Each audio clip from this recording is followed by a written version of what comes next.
Hello बच्चों, तो इस वीडियो में हम लोग डिस्कस करने वाले हैं इलेक्ट्रॉनिक कन्फिगरेशन, जो कि एक इंपॉर्टेंट टॉपिक है। इस इलेक्ट्रॉनिक कन्फिगरेशन में हम लोग क्या करते हैं, तो इलेक्ट्रॉन का डिस्ट्रीब्यूशन करते हैं। इलेक्ट्रॉन का डिस्ट्रीब्यूशन कहाँ करते हैं, तो वेरियस सेल्स में करते हैं। किन सेल्स में करते हैं, तो KLMN सेल्स में करते हैं।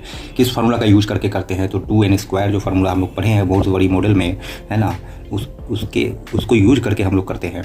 तो आगे हम लोग देखेंगे कि किस प्रकार से हम लोग इन सारे ये जो चार्ट बना हुआ है, ये चार्ट किस प्रकार से फिलअप होगा, और आप इस प्रकार से सीख जाएंगे कि इलेक्ट्रॉनिक कन्फिगरेशन क्या है, कि किस प्रकार से किया जाता है, कितने इलेक्ट्रॉन हम लोग डालते हैं एक पार्टिकुलर सेल में। ये सारा चीज़ क्लियर होने वाला है, तो वीडियो को में लास्ट तक बने रहो। तो इलेक्ट्रॉनिक कन्फिगरेशन बेसिकली होता क्या है, तो इलेक्ट्रॉनिक नाम में ही छिपा है इलेक्ट्रॉन, मतलब इलेक्ट्रॉन के डिस्ट्रीब्यूशन के बारे में हम लोग पढ़ेंगे। इसमें इलेक्ट्रॉन का डिस्ट्रीब्यूशन कहाँ होगा, तो वेरियस सेल्स में होगा। तो सेल्स के बारे में हम लोग जान चुके हैं पहले के वीडियो में कि KLMN जो अलग अलग सेल्स हैं, इनमें कितना इलेक्ट्रॉन डिस्ट्रीब्यूट होगा, किस प्रकार से डिस्ट्रीब्यूट होगा, किस प्रकार से अरेंज होगा, इसके बारे में ही हम लोग इलेक्ट्रॉनिक कन्फिगरेशन टॉपिक में पढ़ेंगे, और इसी प्रोसेस को इलेक्ट्रॉनिक कन्फिगरेशन हम लोग कहते हैं। अब KLMN का कैपेसिटी क्या है, तो हम लोग पहले भी निकाल चुके हैं कि KLMN का कैपेसिटी क्या होता है, लेकिन एक बार और हम लोग देखेंगे। तो हम लोग पढ़े थे कि बोर्स बड़ी के बारे में हम लोग पढ़े थे कि वो एक सिद्धांत दिया था, जिसमें एक फार्मूला था 2n²। क्या फार्मूला था, 2n²। इस 2n² फार्मूला में n क्या है, n आपको बताता है ऑर्डर ऑफ सेल, ऑर्डर या क्रोनोलॉजी कह सकते हो तुम, क्रोनोलॉजी। किसका क्रोनोलॉजी, ऑफ सेल, सेल माने जो वेरियस सेल्स होते हैं KLMN, उनका क्रोनोलॉजी। तो तुम देखोगे कि KLMN ये 4 सेल के बारे में हम लोग पढ़ेंगे, 10th तक इतना ही काफ़ी है। तो क्या KLMN है, तो K को हम किस ऑर्डर पे रखेंगे, 1 पे रखेंगे, L को 2 पे, M को 3 पे, N को 4 पे, ठीक है। अब यही हमारा N का वैल्यू हो गया। तो K के लिए N का वैल्यू क्या हो गया, 1, L के लिए N का वैल्यू क्या हो गया, 2, M के लिए N का वैल्यू क्या हो गया, 3, N के लिए N का वैल्यू क्या हो गया, 4।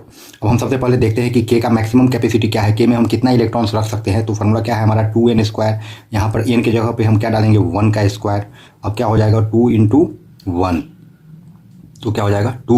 तो K में मैक्सिमम कितना इलेक्ट्रॉन रख सकते हैं, 2 रख सकते हैं। अब इसी प्रकार से L का देखेंगे, तो फार्मूला क्या है हमारा, 2n²। अब 2 × N के लिए, L के लिए N कितना है, तो 2 है, तो 2 का स्क्वायर। क्या लिखोगे, 2 × 4, दैट मीन्स 8। तो L में तुम 8 रख सकते हो। M में कितना रख सकते हो, फार्मूला क्या है, 2n²। अगेन डालो, M के लिए N कितना है, तो 3 का स्क्वायर, मतलब 2 × 9 दैट इज 18। समझ रहे हो। अब N के लिए निकालो कि N में मैक्सिमम कितना इलेक्ट्रॉन एकोमोडेट हो सकता है। तो N के लिए N कितना है, तो 4 है, तो 4 का स्क्वायर होगा, 2 × 16, तो कितना हो जाएगा, 32। 2 8 18 32। तो तुम समझ रहे हो किस प्रकार से निकाल सकते हैं हम लोग ये कितना इलेक्ट्रॉन किस सेल में एकोमोडेट हो सकता है। तो KLMN का हम लोग देख चुके हैं। अब हम लोग यही यूज करेंगे इलेक्ट्रॉनिक कन्फिगरेशन में, ठीक है। तो आ जाओ, अब हम लोग इलेक्ट्रॉनिक कन्फिगरेशन देखते हैं 1 से लेकर के 20 तक के एलिमेंट का। तो सबसे पहला जो है हमारा क्या है, हाइड्रोजन है। हाइड्रोजन में जितना एटॉमिक नंबर होता है, एक चीज़ और ध्यान दे दो कि एक फार्मूला हम लोग पढ़े थे। क्या फार्मूला पढ़े थे, E = P = Z। E का मतलब क्या होता है, number of electrons, number of electron. P का मतलब क्या होता है, number of proton, number of proton. और Z का मतलब क्या होता है, एटॉमिक नंबर। Z का मतलब क्या होता है, एटॉमिक नंबर। दैट मीन्स कि जो भी एटॉमिक नंबर होगा किसी भी एलिमेंट का, उतना ही उसमें प्रोटॉन का संख्या होगा, उतना ही उसमें इलेक्ट्रॉन होगा। एग्जांपल के लिए समझो, अगर हम लोग हाइड्रोजन लेते हैं, तो हाइड्रोजन का एटॉमिक नंबर क्या है, 1 है, तो उसमें प्रोटॉन का संख्या भी क्या होगा, 1, इलेक्ट्रॉन भी क्या होगा, 1। अगर कार्बन ले लो, कार्बन का एटॉमिक नंबर क्या है, 6, तो इसमें प्रोटॉन भी कितना होगा, 6, और इलेक्ट्रॉन का संख्या भी क्या होगा, 6। अगर तुम ऑक्सीजन ले लेते हो, तो ऑक्सीजन का एटॉमिक नंबर 8, उसमें प्रोटॉन कितना होगा, 8, इलेक्ट्रॉन कितना होगा, 8। तो समझ गए ना, जितना इलेक्ट्रॉन होगा उतना ही प्रोटॉन होगा, वही उसका एटॉमिक नंबर होगा। अब आ जाओ हाइड्रोजन के इलेक्ट्रॉनिक कन्फिगरेशन करके देखते हैं। तो हाइड्रोजन में का एटॉमिक नंबर 1 है, इसका मतलब इसमें इलेक्ट्रॉन क्या है, 1 है। अब हमेशा याद रखना, इलेक्ट्रॉनिक कन्फिगरेशन में हमको इलेक्ट्रॉन की संख्या से मतलब है, प्रोटॉन की संख्या से मतलब नहीं है। हालांकि ये अलग बात है कि इलेक्ट्रॉन और प्रोटॉन दोनों का संख्या सेम होता है, लेकिन हम लोग डिस्ट्रीब्यूशन किसका करते हैं, बंटवारा किसका करते हैं, अरेंजमेंट किसका करते हैं, इलेक्ट्रॉन का ही करते हैं। तो हाइड्रोजन का एटॉमिक नंबर क्या है, 1 है। तो 1 K का मैक्सिमम कैपेसिटी क्या है, 2 है। इसका कितना है, 8 है। इसका कितना है, 18 है। इसका कितना है, 32 है। हम लोग निकाल चुके हैं। तो 1 है इसके पास, तो K में ही हो जाएगा, इसके पास और कुछ बचा ही नहीं। हीलियम को देखो, हीलियम में कितना ये है तुम्हारा एटॉमिक नंबर, इसका कितना है, तो 2 है। तो 2 है, तो इलेक्ट्रॉन कितना होगा, 2 होगा। तो 2 हम किस में डालेंगे, K में डालेंगे, क्योंकि K का मैक्सिमम कैपेसिटी कितना है, 2 है। तो 2 तो आसानी से ये एकोमोडेट कर सकता है, ये हो गया। अब आगे हम लोग देखते हैं लिथियम के बारे में। लिथियम का एटॉमिक नंबर कितना है, 3 है। तो मतलब इसमें इलेक्ट्रॉन कितना होगा, 3 होगा।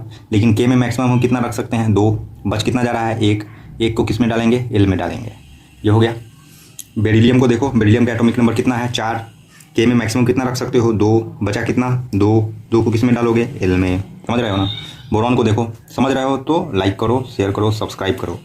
बोरॉन को देखो, बोरॉन का एटॉमिक नंबर कितना है, 5। 5 है तो के में कितना रख सकते हो मैक्सिमम 2, एल में कितना रख सकते हो 3 रख देना है। कार्बन का देखो, कार्बन का एटॉमिक नंबर कितना है 6, तो के सेल में कितना मैक्सिमम रख सकते हो 2, क्या कि के का कैपेसिटी ही 2 है तो 2 ही रखेंगे, उससे ज़्यादा रख ही नहीं सकते हैं। बच कितना रहा है, 6 में से 2 रख दिए तो बचा कितना 4 किस में जाएगा, एल में जाएगा। नाइट्रोजन का देखो अगेन 2, बचा कितना 5 तो इसमें डाल दो। ऑक्सीजन का देखो अगेन के में कितना रख सकते हो 2, बचा कितना 6 डाल दो इसमें।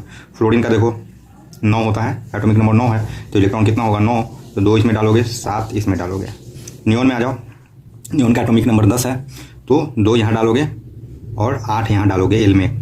अब देखो एल का मैक्सिमम कैपेसिटी 8 है, अब इसके आगे एल से हमको आगे के सेल में जाना होगा। अब जैसे सोडियम आ गया, सोडियम का एटॉमिक नंबर कितना है 11 है, 11 है तो इसमें कितना रख सकते हैं 2, इसमें कितना रखेंगे 8। अब एल का तो कैपेसिटी फुल हो गया, क्या कि 8 से ज़्यादा हम एल में रख नहीं सकते हैं, एल का कैपेसिटी ही 8 है तो एक बच जा रहा है हमको 11 में से, तो हम किस में डालेंगे एम में आ जाएंगे। अब फिर इसी तरह से मैग्नीशियम का डालो 282, एल्युमिनियम का डालो 283, सिलिकॉन का डालो 284, फॉस्फोरस का डालो 285, अब सल्फर का डालो 286, क्लोरीन का डालो 287, हो गया ना 17 क्योंकि इसका मैक्सिमम कैपेसिटी 18 है। आर्गन का डालो 288, पोटेशियम का डालो पोटेशियम जो है और सोडियम देखो पोटेशियम और कैल्शियम जो है एक्सेप्शन है, डैट मीन्स इसका हम लोग को डिफरेंटली बनाना होगा 28821 और 28822, ये तुमको ध्यान में रखना होगा, स्पेशल केस है ठीक है पोटेशियम का और कैल्शियम का। अब यहाँ पर क्लोरीन का तो तुम समझ हो ना 17 है तो 2 8 7, आर्गन का 18 एटॉमिक नंबर है तो इलेक्ट्रॉन भी 18 होगा तो 288, सल्फर का 16 है तो 286, फॉस्फोरस का 15 है तो 285, सिलिकॉन का 14 है तो 284, एल्युमिनियम का 283, सोडियम का 281 है, समझ ही रहे हो। तो ये हो गया।